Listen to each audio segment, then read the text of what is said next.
to give the floor to a city that is going through the peak, I would say, and hopefully starting to build off.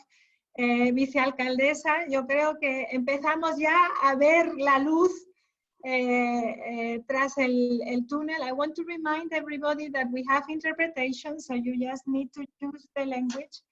Vice Mayor, in whatever language, Vice Mayor of Madrid, Ms. Villacís, the floor is yours for 5 minutes.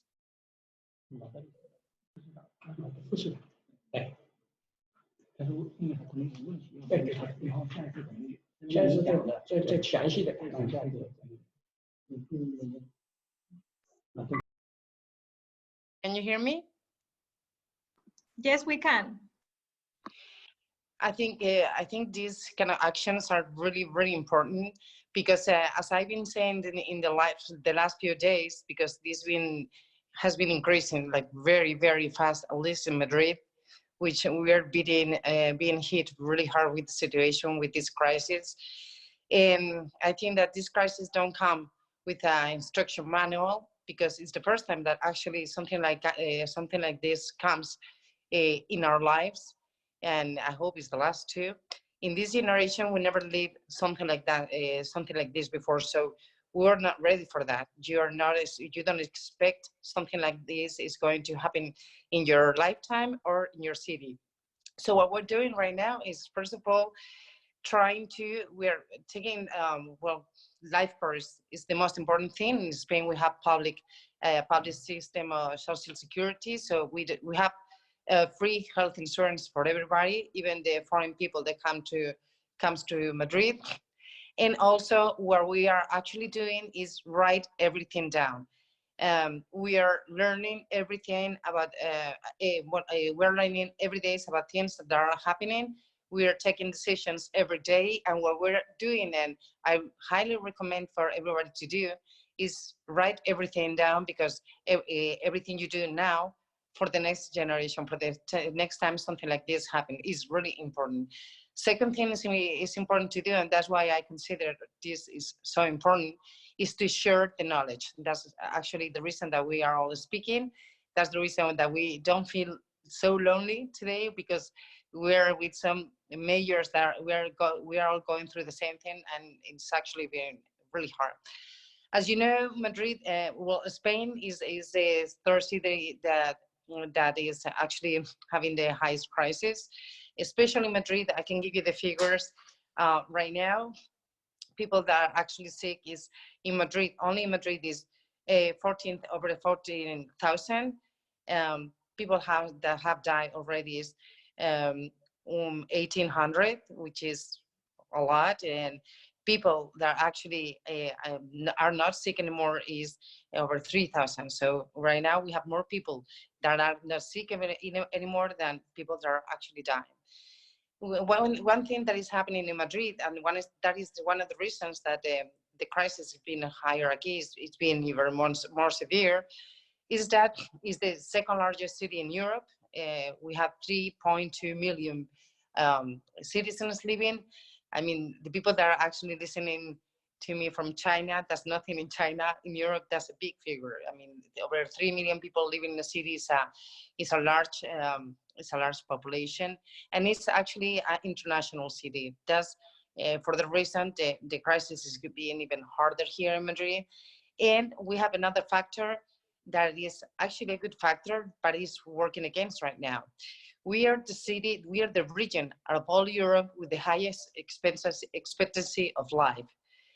That means that women in Spain, we live, the average age is 87.8 years old, which is very large, which is a very good date. Is very good, but right now it means that we have a lot of people that are really elderly, and as you know, there's a vulnerable population for this for COVID-19. So what we're actually doing, what actually happened to our hospitals, we have huge hospitals actually, but right now they are truly overwhelmed. Suddenly, in just 1 week, 14,000 people more in these hospitals, and actually they're totally overwhelmed. So one decision that we made, and we took it like 1 week ago, is when we start seeing the figures, we react, at least in Madrid, very, very fast, even 1 week before the government of Spain did. 1 week ago, we decided to close all the schools. We decided to close all the kindergarten, all the elderly centers, everything. Uh, then we saw that the people, because actually in Spain, we are in spring, like all the cities, but right now in Spain, we are having such a nice weather that we just want to go out. And people from Madrid, our personality, it just takes that, it makes us go to the streets. So that was a problem because everybody was going to the parks, everybody was going to the kids' park as well. And what we decided to do at that moment is close all the parks, close all the places that kids could play, and have the police, doing an intense job making the people stay at their houses. Right now, I can tell you that has actually worked really well. The people of Madrid are responding very well.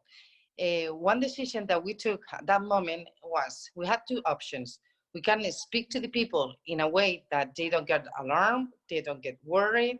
We explain the figures, but we tell them, okay, don't worry, we have control over that. Or either we can do something else, speak to the people as they are mature, as they are responsible, and saying the whole truth, all the figures, how worried we all should be as a society, how the situation really was, and we decided to share the whole information to the people. We wanted all the people to be alarmed. We wanted all the people to be worried. It was a hard decision to take, but I think that, after all these good behaviors that we have seen in the last few days, people staying at their houses, people being responsible, was that decision, to say all the truth and to decide that maybe the people needs to be worried. Maybe the people need to take good decisions.